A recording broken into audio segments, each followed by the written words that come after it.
It is in my nature to be a friend of the friendless. Religion is a matter between the man and his maker. Manpower without unity is not a strength unless it is harmonized and united properly, then it becomes a spiritual power.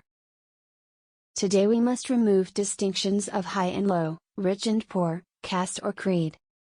Every citizen of India must remember that he is an Indian and he has every right in this country but with certain duties.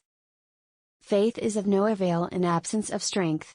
Faith and strength, both are essential to accomplish any great work. Ours is a non-violent war, it is Dharma Yuddha. There is something unique in this soil, which despite many obstacles has always remained the abode of great souls. Caste, community will rapidly disappear. We have to speedily forget all these things. Such boundaries hamper our growth.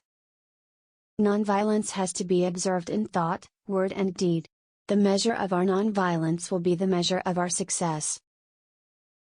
The main task before India today is to consolidate herself into a well-knit and united power. My only desire is that India should be a good producer and no one should be hungry, shedding tears for food in the country.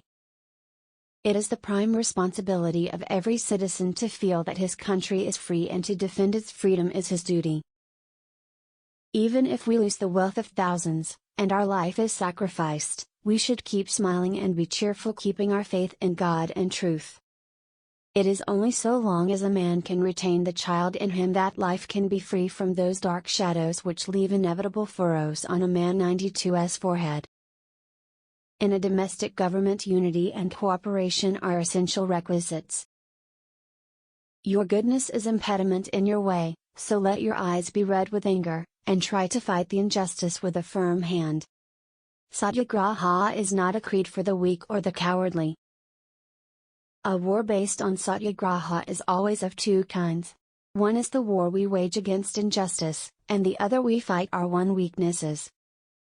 By common endeavor we can raise the country to a new greatness, while a lack of unity will expose us to fresh calamities.